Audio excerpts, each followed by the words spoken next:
What if one static hold could rewire the way your brain handles discomfort to make the hard things seem easy? The horse stance is an ancient training method used by martial artists for centuries, and it builds far more than just strong legs. A hold that looks simple but breaks most people in under a minute. But missing the progression, quitting before the real changes happen, means you'll never experience what your body is actually capable of. So what happens to your body week by week when you commit to this daily? And why does week 4 feel completely different from week 1? Week 1 is humbling. You drop into the horse stance, feet wider than shoulder width, thighs parallel to the ground, back straight, and within 30 seconds, your legs start shaking. Not a little tremor, a full-body earthquake that makes you feel like your quads are about to detonate. By 40 seconds, the burn is unbearable.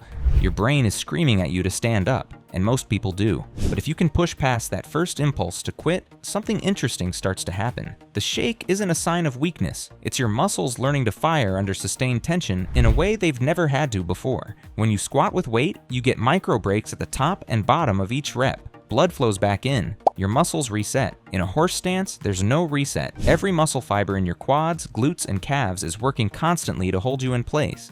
Your nervous system is also going through a crash course. It's trying to figure out how to recruit enough muscle fibers to keep you stable without burning out too fast. In dynamic exercises, your muscles take turns helping each other. In a static hold, there's no help coming. It's all hands on deck, all the time. That's why the shake happens. Your body is learning which fibers to activate and in what sequence. And there's another layer most people don't notice in week 1. Your ankles and feet are working overtime to keep you balanced. The arches of your feet are engaging to support your body weight in this wide stance. Your hip flexors and adductors, the muscles on the inside of your thighs, are under constant stretch while simultaneously having to contract to stabilize your pelvis. This dual demand is why the horse stance feels so different from a regular squat. By the end of week 1, if you're holding the stance daily for even 30 to 45 seconds, you'll notice something shift. The shake is still there, but it's not as violent. Your body is starting to understand what you're asking it to do. The mental side of week 1 is just as brutal as the physical. Your brain will throw every excuse at you to make you quit.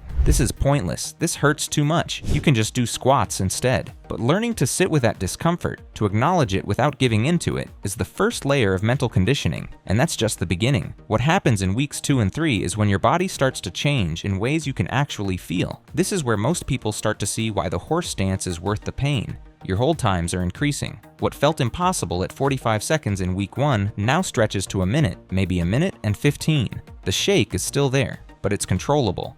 You can breathe through it. Your legs aren't collapsing the moment the burn starts. Physically, your quads and glutes are learning to sustain tension without fatiguing as quickly. You're building what's called isometric strength, the ability to hold a position under load without movement.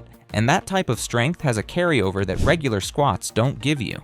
Your muscles are getting better at tolerating lactic acid buildup. The burn you feel in a horse stance is lactic acid accumulating in your muscles faster than your body can clear it. Over time, your body adapts. It gets more efficient at managing that buildup, which means you can hold longer before the burn becomes unbearable. But there's something else happening that's harder to see. The stabilizer muscles deep in your hips and around your knees are activating. When you're in a regular squat, those muscles assist, but they don't have to work as hard because the movement is dynamic. In a static hold, they're forced to engage constantly to keep your joint stable. That's why people who do horse stance work consistently notice their knees feel more stable. Not just during the hold, but during everyday movements. Your posture is also shifting in ways you might not notice yet. The horse stance forces you to keep your torso upright and your chest open. If you lean forward even slightly, your quads give out faster. So your body learns to stack your spine properly. Shoulders back, core engaged, hips neutral. That postural awareness starts showing up outside the hold.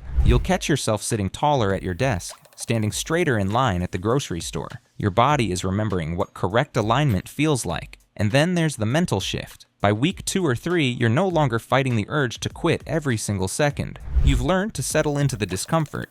You know the burn is coming, and instead of panicking, you breathe through it. You find a rhythm. That mental endurance, the ability to stay present in something uncomfortable without running away, is one of the most underrated benefits of this exercise. It shows up everywhere, in workouts when things get hard, in conversations when you want to shut down, in stressful situations where your instinct is to bail. But as powerful as weeks 2 and 3 are, they're just setting the stage. Week 4 is where everything clicks, but before we get there, I want you to understand something important. Building this kind of leg strength and mental resilience is incredible on its own, but here's what most people don't realize. exercise. You can push through the horse stance every day and still end up with tight hips, achy knees, or a lower back that compensates because the rest of your body isn't prepared to handle this kind of load. The people who stay strong and pain-free long-term understand that true resilience isn't just about grinding through one hard exercise. It's about building a foundation of mobility and stability that supports everything you do. That's the entire focus of the blueprint I created. Reset your body.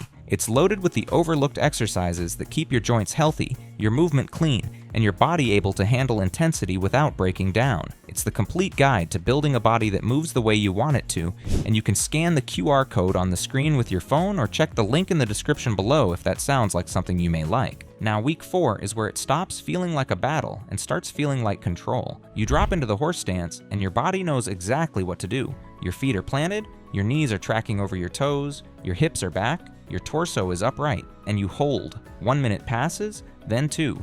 Maybe you push to 2.5 or 3 minutes. And the wild part? It's not easy, but it's manageable. Your legs are burning, sure, but you're not shaking uncontrollably. You're not panicking. You're just there. By the way, in a second, we're going to go over the correct form, because if you don't do it right, you might as well not even do it at all. What's changed physically is significant. Your quads and glutes have built serious endurance. The muscles that stabilize your knees and hips are firing automatically now. You don't have to think about engaging them. They just work. Your posture has improved because holding a horse stance forces your entire body to stack correctly.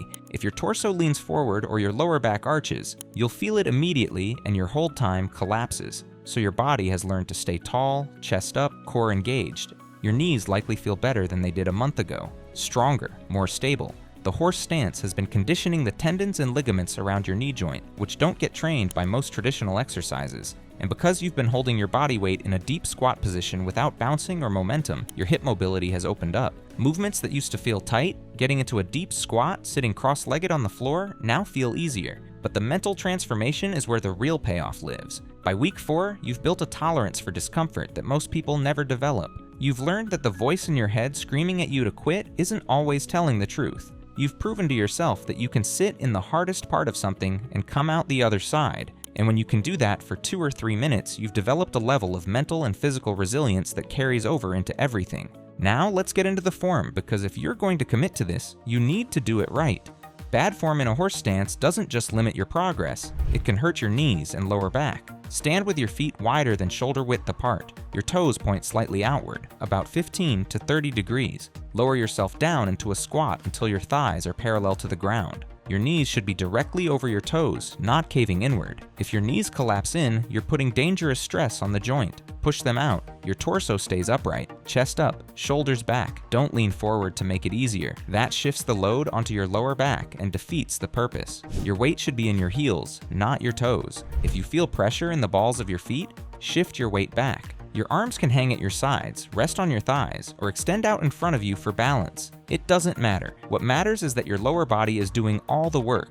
Start with 30-second holds. If that's too much, start with 20. The goal isn't to suffer, the goal is to build. Once 30 seconds feels manageable, push to 45, then a minute, then 90 seconds. By the end of the first month, aim for 2 to 3 minutes. Do this daily if you can. If your legs are too sore, take a rest day. But consistency is what drives the adaptation. Your body needs to be reminded every day what you're asking it to do. And don't forget to check out that Reset Your Body blueprint in the description if you want the full system that makes everything you're building here last.